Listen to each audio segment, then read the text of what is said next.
Welcome back to the Ultimate Creative God. My name's Dexy. Y'all already know that. Today, super important, probably one of, if not the most important module in this course for freelancers. It is creating your freelance strategy. Today, we're going to go over and discuss the basics of creating your actual strategy, the basics of how I set up my agency to now make 5-figure months. We're going to go over how to work backwards from your goals, how to create your outreach and your marketing strategy, how to actually engage with your target audience, right? You don't want to be wasting time with people that aren't going to buy your services. Where are your clients? We're going to discuss how to find them, where they're going to be. And lastly, how to structure your strategy, all right? How to structure your time, your efforts, whatever you're doing to ensure that this is working for you. Let's get into it. Working backwards from your goals, man. To start freelancing, you first need to define what your goals are. Yeah, we all want to make stable money, but you first need to define what you want to offer. Working backwards from your goals means looking at where you want to ultimately be and then figuring out the obstacles you need to overcome to get there. Doing this preemptively means that you can do the work now and avoid the issues later. Let's say you do branding. Are you interested in doing branding for really large size companies and enterprises? Or would you prefer working with small, more mid-sized business owners? From there, you need to define what your services are going to be. Are we talking full branded packages complete with logo animations or smaller brand identities? Let's break down what I just said, right? When you first start freelancing, you're going to have a goal in mind, whether it's earning 10K a month plus, whether it's just having enough income to pay your bills, whether it's a certain number of clients, whether it's just getting your first client. You need to define what your goals are and what they look like. From there, we've already discussed previously breaking down your goals, taking your main goal and breaking it down into smaller subsections, sub goals, and then celebrating those when you accomplish them. That's what's going to keep your motivation going, right? We've spoken about that previously.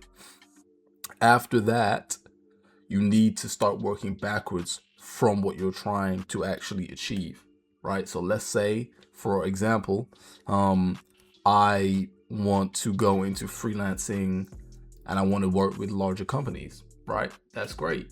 One of the issues with larger companies is that you have something called gatekeepers.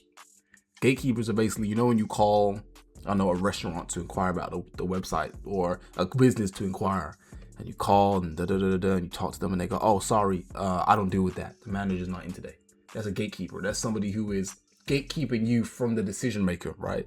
So you're going to have to deal with things like, okay, if I want to get to that goal, I'm going to have to figure out how to work around gatekeepers, how to deal with that situation or whatever. And we're going to get into that, don't worry. But those are examples of knowing what your goal is and then doing the research and the steps to account for the obstacles ahead of time so that you don't fall into problems later, right?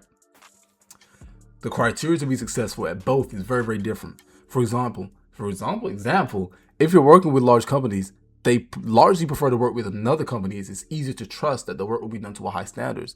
So this means you'll need to tackle setting up your own private company the legal way ahead of time. We've discussed that already, the pros and cons of both, but that's another example of an obstacle that you need to figure out beforehand, right? Like we discussed, you got to figure that out beforehand. If that's what you want to go into, now you need to do the research and make sure that you can create your private company and get it all set up. All right, let's move on. So now that we've discussed working backwards from your goal, we got to talk about how to create your actual outreach or your marketing strategy. So once you've done all the stuff that we just spoke about, whether you plan to outreach and market to potential clients in person or online, you first need to define your target audience clearly. You need to know exactly the type of person, the type of business, company, or client that you're trying to attract. Okay? It's not just small business owners. What type? Are we talking people who don't have a product yet? Are we talking people that have a limited amount of money? Are we talking people that have a logo but need a website? Are we talking about business owners that have got started but now they need some design help? That's how specific you need to be, because each one is going to have different criteria and look for very different things when you engage with them, right? That's the type of thinking that you need to do. You need to be able to succinctly explain who your target audience is, right? Research into their most common problems. For example, if we use again the example of a large enterprise company, a lot of the time they hire an agency for internal issues, right? They need templates done. They need social media templates. They need presentation templates, pitch decks, reports, white papers design, that sort of thing. So you need to research into the problems that your target audience is likely going to face because then you'll know how to position yourself to be the guy to say, hey, I got the solution for you, big dog. You know what I'm saying? So that's what you need to be researching, not just about your target, but also what they're likely going to be struggling with when you engage with them. Next is find more successful designers targeting the same audience. This is very important, but it's not necessary, right? There are going to be other designers that are targeting your audience, and it's good to see what sort of content they're putting out or what environments that they're putting themselves in. Where are they networking? How are they meeting those clients? You know, feel free to reach out to people sometimes. You'd be surprised how many people are willing to straight up tell you, like, this is how I started. This is what I got into. I mean, you know, they might not give you their step-by-step guide, you know, but they will give you some help to sort of get started. So don't be afraid to do some, do some competition research and understand what are other people doing and what's working for them. Next is identify potential blockers within your approach. So we've already spoken about the idea of gatekeepers when working with large companies, enterprises, that sort of thing. It's also going to be other things we spoke in a previous module about. If you're going to work as a solo freelancer and you're going to deal with, you know, smaller clients that have a lot smaller, you know, budgets and things like that, you're going to have to deal with cheap clients that are trying to nickel and dime, you know what I'm saying? They're trying to pay you way less than what the work is worth. The window shoppers, the tire kickers, the people who are going to ask 50 questions and won't buy anything. You know, all those things are going to be potential blockers to the strategy that you have in mind. So you need to make sure you have an ideal sort of vision board in your head, or if you write things down, of exactly what sort of problems and blockers to success am I going to face going down this route, right?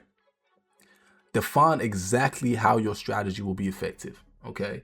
For example, when I started publicly advertising this course, because I was doing it privately for quite a while, I did these very same steps, and I looked at other successful people that had their own course targeting not necessarily the same audience, but I did research to see how were they targeting their audience. You know, what were they posting on TikTok? How frequently were they posting?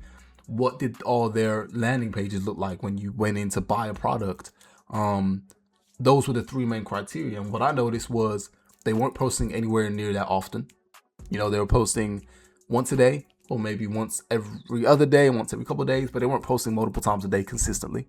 I noticed that their landing pages, their actual website pages, were always third-party, like Stan stores or whatever, just basic third-party stuff that didn't really have much information, didn't really have much context or background to who they were. And, you know, we're very basic. It's just click in, buy my stuff. That was it. And I can't even remember the third thing I said, but that's what I'm talking about. I did a lot of research into other people to understand, okay, what can I do within my strategy that I know will be effective? So I knew, well, I have the capacity to post 3 times a day. I know that I can do that. I know I have more than enough worth talking about. I'm not afraid to quickly film something and just put it out there. Like, just literally, I have an idea in my head, film it, put it out there. I knew that I could design a page that was, you know, better looking and could give more context and information and all that sort of thing. So I knew, well, if I pair this and this and I do what they're not doing, if they found success in being able to mentor and coach and train people and teach people how to do this, doing that much, well, if I double, triple their effort and I do it my way, that's very, you know, successful. Like, that will be successful. On top of that, there are no other designers in the TikTok space that I could find doing what I wanted to do. So I knew that, okay, this is going to be something that people, you know, might engage with. So I had an idea of why it would be effective. It wasn't just, I'm going to sell a course and that was it. There was real time and effort that went into figuring out whether it was going to be worth it or not just for me, but for the people that I wanted to teach. So make sure that you understand and can clearly define why you think your strategy is going to be effective. Okay. Understand the limits of your approach. We've already gone over things like, should you be a solo freelancer or should you, you know, develop your own, you know, your own private company? And we've spoken about the pros and cons of that. That's an idea of understanding the limits of your approach. If you're going to be a solo freelancer, there are going to be cons. There are going to be limits within that approach. There's somebody that has their own, business, private company doing the same thing as you. They might get ahead with those larger companies. So in every step, when you're planning what it is you want to do, what content you want to make, what services you want to sell, how you want to engage with your audience, who your audience are, make sure that you understand the limits of what you're doing at all times. Otherwise, you'll spend a lot of time putting effort into stuff that was never going to work because, oh, crap, yeah, the large company doesn't trust me because I'm just one guy and they're looking for a team. So make sure that you understand the limits of what you're doing. And lastly, ensure that your content speaks not just to your clients, but also people who refer you to your clients. We'll get into that one a little bit later. How to engage with your target audience. It's super important that you're engaging with your target audience efficiently. We've spoken about the fact that numbers do not always equal, business, more business. Lack of numbers does not always equal less business. If you're engaging with your target audience effectively, if you're providing content, information, context that they appreciate, you're a lot more likely to actually generate sales. And sometimes you can waste time pumping out content that your target audience don't care about. That's why a lot of designers that try to go freelance, they make content and they're only getting other designers responding to their posts and not finding any clients. So once you've thought through your strategy, you need to actually start engaging with your potential clients. A lot of creatives make the mistakes of simply showing off their work, thinking that potential clients may find it, like what they do, and contact them. This is no longer effective when starting out, unless your work focuses on a very specific high-skill niche that isn't easily replicated by other designers or AI. Since you've done the work to understand who your target audience is, you should also have an understanding of what type of people associate with your target audience. When thinking of your outreach, you want your content to be something that, 1, your clients can find, and 2, associates of your clients will potentially send to or share with them. Share with them. Some designers attempt to accomplish this by explaining their process or simply making their work showcase more visually appealing, such as nice edits or trendy social media posts. This is effective sometimes, but it's not as effective as this strategy I'm going to show you right now. The most effective strategy in creating content are these 3 things. 1, your clients need to understand the process behind your creation. 2, they need to understand the value in your creation. And 3, they need to see the problem that your creation helped to solve. For example, if I make murals or posters, just showcasing my work is useless. It doesn't answer any of those 3 above points. But if I showcase my creation process, how I get my test prints, how do I liaise with printers, get my stuff actually made, and then actually display it on a bare wall or space, even if I use a mock-up, just to show the problem. I had a bare wall, I had an empty wall that wasn't doing nothing, you know what I'm saying? You see the wall, you know what? I made some beautiful posters that make your space look homely and lived in. This is how it looks when you actually put my posters up on your wall. It ticks those 3 boxes. And somebody who might be interested, they might look at their wall and go, actually, my wall is pretty bare. That's a cool poster. Yeah, maybe I should look into what they do. Maybe they can make a poster for me. That's what we're talking about. That's the topics that you need to be hitting in every piece of your content. Creatives are problem solvers, and part of your job and your outreach is explaining how your creations can solve problems to people who do not understand design. They will not inherently see the value of your art or your posters or logos or branding. You need to tailor all of your outreach to become solution focused and not creation focused. We're going to get into what that means right now. If you're currently posting content based on your designs and you're only attracting other designers to your page, it's likely because you're creation focused, and it's something that I see happen a lot in my one-to-ones with you guys. You're always saying, man, I'm posting content, but it's just designers liking it. I'm not getting clients responding to it. I'm not getting, non-designers. They might just say, this is cool, and they might put a couple fire emojis, but that's it. Nobody's really inquiring. I can't find no clients on here. This is why. Unless you have an extremely high skill at something like painting or illustration, being creation focused will not convert people into clients. Clients require solutions, not art. Keep your content solution focused. Cut out the unnecessary editing or visuals and cram as much info about those 3 focal points that we just spoke about into everything that you put out. This remains the same when you're networking in real life. If I go into a networking event, I say, yeah, what do you do? Oh, I'm a graphic designer. I'm a creative director. They'll go, oh, that's really cool. And they might ask, what things you worked on or whatever, but it doesn't mean anything to them. It doesn't really mean anything. Everybody and their mama want to be, a graphic designer or thinks they're creative. They got a niche that uses, Canva, and this person that does social media. They don't know what that means. But if I say, I help companies bring in more revenue through their creative visuals and my graphic design, or I help small businesses grow from unknown startups to recognized businesses through graphic design, it's much more intriguing because they go, oh, how do you do that? And I go, well, and you get into it. So when you position yourself as, no, I don't just give art, I give solutions. If you want more revenue, this is how my creation can do that. This is how my branding can bring in more customers. This is how my logo can make you more recognizable compared to your peers. When you are operating and when you are portraying yourself as a solution-focused designer, when you're portraying what you're creating as solution-focused work, you are much more likely to attract clients interested because they go, you know what?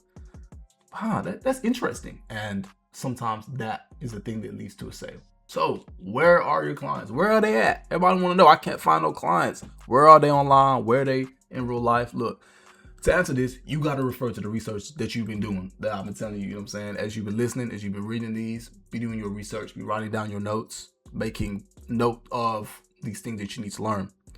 But this is my personal experience as a freelancer, now an agency owner, right? For smaller businesses and startups, you're more likely to find them on common social medias like TikTok, Instagram, those sort of things. They will be silently lurking, right? As you post your content, they'll be slowly warming up and going from a cold lead to a warm lead, right? If you put all of the above in place. And a lot of people that join this course, it was likely that for me. I post a lot of content every day, and I'm sure that not all of you saw my content once, and then boop, clicked, when you joined the community. No, it took time. You were a cold lead at first, and then I demonstrated that I had value. I demonstrated I could potentially solve a problem that you're facing as a creative, as a designer, and over time seeing that, what he's saying makes sense. That's a really good point. I never thought about it like that, whatever. Eventually, you warmed up and got to a point where, actually, maybe I'm going to give this course a try and see if there's more stuff in there that can help me develop as a creative, as a freelancer. And it's no different with the content that you're going to be creating online, okay? These will be direct decision makers who do not understand the process of design, but have the outcome that they want in their mind, and they're looking for somebody to trust with their vision. And that's where we spoke about being a solo freelancer, right? Those business relationships are built on trust. They slowly become to trust your topical authority, which is, how much you know about a topic, about, a topic. They slowly become to trust that, become to trust your knowledge, your expertise, your skills. And over time, they go, yeah, I think, let me inquire about this person and see if they can do the job. Or let me send this person to my friend because I believe that they're not going to embarrass me. You know what I'm saying? That's what that's about, okay? For larger businesses, they're likely going to be in person, at events, at conferences, at LinkedIn, or at their place of work. You'll need to engage directly with them and understand that they're likely not going to be actively looking for your help, and you're going to need to convince them. Your best option is to target these people through referrals. These are going to be people that are already making money, right? They're already doing fine. They're not going to really see, they likely do want to make more money, bring in more clients, have more revenue, but they won't understand that their branding may be holding them back. I've seen some really great companies that are making money, doing really good, and then they have the most outdated, blurry logo, shitty website, no merch, no branding, whatever, but they're doing good. To them, they're going to go, well, why do I need to spend money on a logo? Why do I need to spend money on a website? I don't need it. And it's up to you over time through engaging with them, talking to them, asking them questions, understanding their pain points. Can you go, well, here's how what I create could solve that problem. But that takes time, as we've spoken about in previous modules. That takes time building those business relationships, keeping in touch with these people over time so that they can see the value of what you're doing, the work you're creating, and what you're bringing, and then put the connection together in their head and go, if he's doing that for these people, maybe he can do that for me. All right. If you want to work in live music events, become friends with the promoters first. the bartenders, the people that will interact with your clients behind the scenes, right? Like if you want to work with bands, if you want to make posters, right? Don't go to live music events and go and ask the bands, oh, do you guys have anybody making posters? They're going to go, yeah, we're good. You don't want to befriend them. That's just one person. But if you befriend the bartender and you say, yeah, and you have a couple conversations or whatever, and then you mention, yeah, I'm doing graphic design. I actually do graphic design for posters and whatever. I'm looking for some more venues to start, designing for. I know a lot of bands sort of pass through here, man. It'd be good if, if you could keep me in mind if anybody ever asks, if they got whatever, here's my card. They go, oh yeah, sure. Yeah, no problem. Compared to just talking to one band, two bands, and then going on, they don't need any work. You talk to the bartender who's going to see bands coming in all the time. And I'm not saying you're just going to have one conversation with them and then leave. No, sometimes that might be all it takes. But sometimes go back to that, venue the next week. Hey, Tim, what's up? Oh, you're the guy from last week. Yeah, man, how's it going? Strike up that conversation with them. Get them to remember you over time so they actually begin to trust you and go, keep you in mind. Because when another band comes in and they've got a really shitty poster that they just made in with AI or something, and he goes, oh, if you guys want a poster, I actually know a guy. That's what you're trying to build, right? It's not just about developing a relationship with the client themselves. It's about developing a relationship with the people who are going to refer you to a client. Like I say, if you want to work with, for restaurants, befriend the waiters. For a dentist, befriend the receptionist. In the music industry, I'd see a lot of people that want to work with artists in the music industry that reach out to the artists that are already famous and successful. Don't do that. Reach out to upcoming artists who don't have a team. They're constantly networking. Go to, again, those open mic hip hop nights or whatever. Liaise with those people. They have nobody to make their album covers or help them with their music videos or whatever. That will give you the slow, steady, smaller clients and help you start to build up your portfolio. That's how you need to be thinking when it comes to networking in real life, finding where your clients are. It's not as simple as just I'm going to walk into a room full of clients. I'm walking into a room full of maybe one client, sometimes none, but every single one of them will know a potential client. That's the mindset that you need to have when networking in real life. So how do you actually structure it, right? You've got this strategy in place now. You've got this idea. You've done all this thing that we've been speaking about, but how do you actually sort of put it all together, right? Whether you keep everything in your head like me or you like to write things down, make sure your strategy is clear and concise. It's to the point. You can quantify it. You can explain it. It will make sense if you talk about it to somebody else. Once that's done, start from the ground up. If you're targeting smaller businesses online, understand that you need to have a large volume of content. So like we said, spend a week cranking out as many social media posts as you can, filming, editing, experimenting, doing different hooks, starting the video, TikTok, the first 3 seconds is the most important. Try different, 3-second hooks, see what works. I found what works for me is just be moving around and sit down. That's it. I don't have time to be doing these fancy, we have too much work going on. So I just walk, sit down. That's it. Just disrupts people for a second long enough for them to hear what I'm saying. That's all that matters. For you, it might be something different for your niche, but you need to understand what that actually is, right? Cool. And don't focus on going viral either. Just focus on having a stable form of content that you can repeatedly keep cranking out as time goes by. Streamline your workflow and figure out the kinks so that you can create content as efficiently as possible. Template as many things as you can for future editing or posting. Make sure that you've researched the best times to post and stick to them. I did that for when I started posting onto TikTok. Fortunately, a company called Buffer did a study like 4 days just before I was about to start, and they had all the best times listed out for each day, 3 times a day. So what I did, I went into the clock app, like where you set your alarms on your phone, if you got an iPhone, and I set the alarms for every single, like some of the times are 6 a.m., 5 a.m., don't matter, 10 o'clock at night.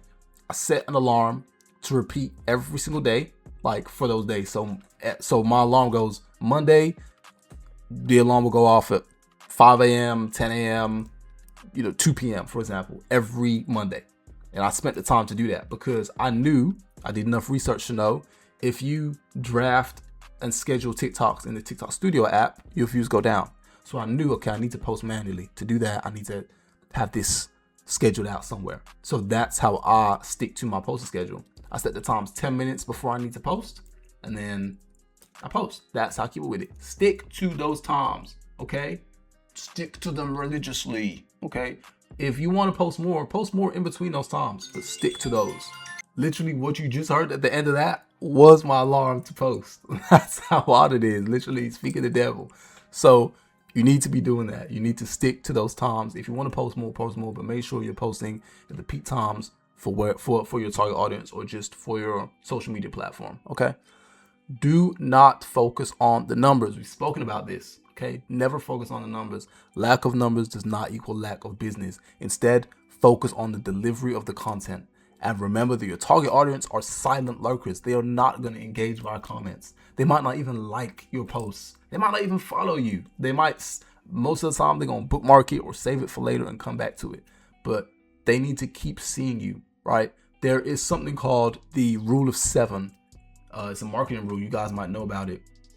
And it's the idea that your target audience need to see your content at least 7 times before they do an action, whether that action is to inquire with you, buy something, whatever it may be. There's an idea they need to see it at least 7 times. So when you think about it in the context of social media with algorithms and stuff where you're can't always pick what type of content you're going to see or whose content you're going to see, even if you follow them, when you're online on social media, you need to be posting as consistently as possible, as large of a quantity as possible, but make sure it's a quantity that you can keep consistently. Don't say I'm going to post 10 times a day and then within 2 days you give up. Make sure it's manageable within your life personally. I was able to figure out for me how to get 3 posts a day in for a week. I have my own way of doing that, and you'll need to figure out what works for you. Lastly, make sure you're as easy to access as possible. Keep your DMs open. Show social value by making content around any engagement that you do get, such as a private DM inquiring about your prices or comments you receive. What does that mean? There's so many creatives or designers I see that make it as hard as possible to contact them. The link in your bio doesn't work, or you don't open your DMs, or I'm only able to send 1 DM, like especially with having people, comment guide or DM guide to get access to my course. The amount of people who I weren't even able to DM because I had to be following them, or I was only able to send 1 DM message because I couldn't send any more. Like all these different things that just completely got in the way of me being able to go, here you go. And I imagine it's the same if I was a client. It's hard to reach you. On top of that, I make content around any positive engagement I get. When I get positive, a positive message on a DM or a positive review, if I get negative comments, I make videos about that. I reply to them with a video. I'm constantly making content around the engagement I get because it shows that to a potential client, hey, other people are inquiring. Other people are, talking about this and other people see some value in this. And, it's called social authority. And it means that basically, like, let's say you're walking past a store that you've never been in before and you see there's a huge line outside. If you compare that store to the one next to it that ain't got nobody in it, which one you going to go for? You know what I'm saying? That's how it goes. It's the same thing online. When people are seeing that, oh, other people are interested, subconsciously we go, that must mean it's good. That store with the big line could be shit. The one that's empty could have great food, but we're wired to go, well, other humans like this thing, I'll probably like it. So by showing that engagement, showing that positive and sometimes negative, because if you respond to it properly and stick to those 3 focal points, you will still create content that's engaging for your target audience. So don't be afraid to create content around those things. If you're targeting larger businesses, ensure that your company is ready to go. Print business cards if you need to. Make sure that the visuals of your company website are strong and that you're consistently using we instead of I. You are no longer a freelancer in the eyes of your clients. There's too many people I see who, I'm going to network in real life. And you get there and, oh, so you have a business card. Oh, no, but you can take my LinkedIn or take my Instagram or whatever. You're going to come across as unprofessional to the clients that you're trying to reach. So you need to make sure that you're ready to go. When you get into that room, you got everything that you need. You're looking professional, you've dressed professional, you're speaking professional, you can explain what you do very clearly, very concisely, very quickly. Those things are important. So make sure that you're ready to go. Start experimenting with your networking as well. Mention what you do everywhere you go. Like I said, if you've got a dentist appointment, ask receptionists who created the posters on the wall, or who made that social media visual you saw about. You saw online. If you're going to events, make it a point to speak to the organizers. If like those smaller networking events, I'll always make it a point to speak to like the organizers are always there with you. So I'd always go, oh, well, you guys that put this event on, they put this networking thing on. Yeah, we are. And I talk to them. Make them know that you're a regular, because when you keep coming back, they'll introduce you to other people and go, yeah, no, he comes here all the time. Yeah. That's so important. Again, we're not just targeting our clients themselves. We're targeting people who are going to refer us to our clients. Make it a point to speak to them, become familiar with the attendees. Make sure your LinkedIn, if that's what you're giving, or whatever social media that you're choosing to give to clients in real life, is updated and it looks professional. It's not amateur. Too many creatives or designers I see will give me their social medias, and I'm seeing, for work, mind you, and they're posting their personal content on there. They're posting, stuff about their family or their friends or their relationships or whatever, which is great, but it's not conducive for business with organizations, with people who are serious about making sure the work is done to a high standard. So make sure that what you're putting your best foot forward with maintains that professional quality. Set your foundations as someone that people can trust. Ensure that your communication does not come across as desperate, but keep in regular communication with business owners that keep in touch with you. Be visible online, and within events, people will begin to remember you in a very short amount of time. What does that mean? Too many designers don't understand. Desperation does not lead to business. Business owners do not want to work with somebody who's desperate, because somebody who's desperate will take on any work, even if it's work that they can't do. Even if it's something that they can't fulfill, they will take on that work because they need the money. So when you come across as desperate, or like, we need work, and you're emailing people 1, 2, 3 times, you're doing them things, if you need that, you finish the conversation, if you need design help, let me know, and you're throwing out the business cards or whatever, don't be afraid to go, hey, well, it was nice to meet you. I'm going to go talk with the rest of the people around here, and just go. You don't always need to, do you want to have a business card? Leave it. Just go. Put on a good impression. Go. If you catch them again at the end of the night, if you see them when you come back next week, then that's great. And if you do exchange contact information with people when you're talking, no matter in what situation it is, whether it's a networking event or you're talking to that receptionist or that bartender or whatever, make sure to send a follow-up, email, DM, whatever. Just let them know it's great to, great to meet them. You might be back next week or whatever. Keep in touch, whatever. If they keep in touch with you, keep in touch with them. If they go, yeah, great, lovely to meet you, we'll see you, whatever, leave it there. Come back next week.